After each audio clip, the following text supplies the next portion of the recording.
This is the audio blog for 10 reasons you should do it, even though you don't. The It Factor series. There are some things we know we should do, things that would make a difference to our physical, mental, and emotional health, but just don't. The should do but don't do list include things like exercising regularly, drinking water, eating fruit and vegetables, breathing deeply, just to name a few. Here's the tricky thing about things that we should do. 1, we know we should, and 2, we know it works. Yet we just don't. I'm guilty of this too. One of the it things that we should do but don't do is journaling. Here's a list of the 10 reasons why you should start or get back to journaling regularly. As we go through the list, which of these reasons would you say does it for you? 1.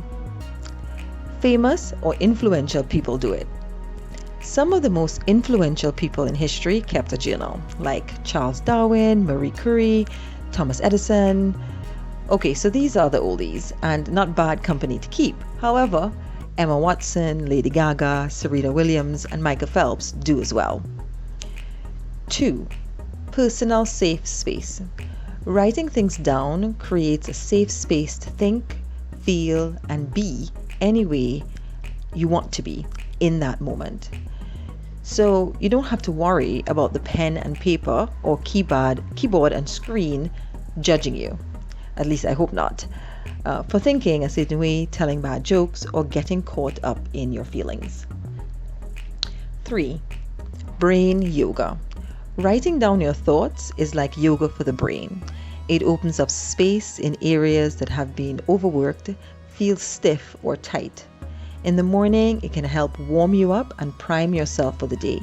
And at night, it can help rest and restore you from the day. It helps keep the mind healthy and prevent against injuries, like mental fatigue or lack of focus. 4. Tracks progress. It's interesting to be able to look back to previous entries and relive the good days and see challenges that have been overcome. It's like a mental before and after series to see growth, adaptations, perspective shifts, and mindset adjustments. 5. Opportunity to purge.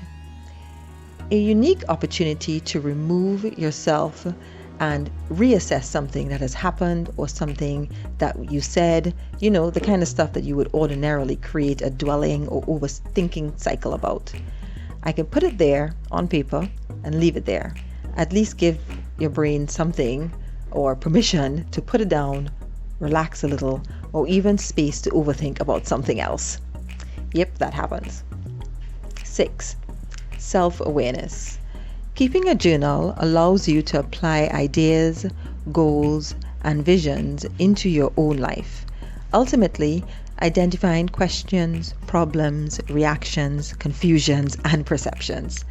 Specifically, making a reflective journal is an opportunity to look inward at how you interact and how you are affected by life and the world around you. 7.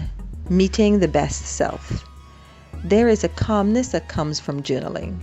Looking at situations, decisions, stress, and pressure as your best self, removed from the physical and emotional consequences.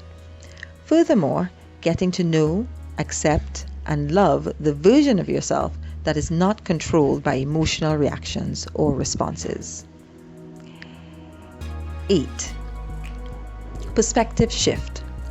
Looking at a situation while somewhat removed from it can create a psychological blueprint. Navigating challenges in more than one way with clarity, that is, without the pressure of a pending decision, or with the removal of emotional consequences. 9. Variety.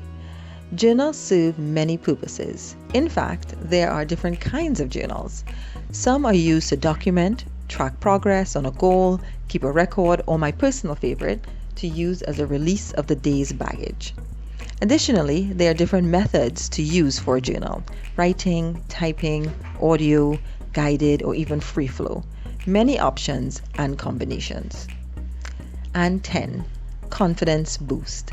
Setting a goal to complete a journal entry each day, however short or long, can feed into your self-efficacy and cultivate positive affirmations and activates your neural reward systems. You allow yourself to build on tiny successes, with each one being just as valuable as the last. Over time, these compounding micro successes translate into higher levels of belief in oneself and the ability to get things done. So, those were the 10 reasons. Just to recap, they are famous and influential people do it, personal safe space, brain yoga, tracks progress, opportunity to purge, self-awareness, meeting the best self, perspective shift, variety, and confidence boost. So which of these reasons made you think twice about starting or restarting your journal? If you are ready to get back to it, here are a few tips to use when journaling. 1. Include your thoughts, feelings, emotions, and behaviors. Many times we focus on the strongest emotions and ignore the others. Tell your story. 2. Ask yourself after writing the narrative, why do or did I feel that way? Awareness is step 1 of the mental wellness journey. Step 2 is acknowledging it. And 3, write on good days and bad days. Journaling helps you process the tough days and celebrate the good days.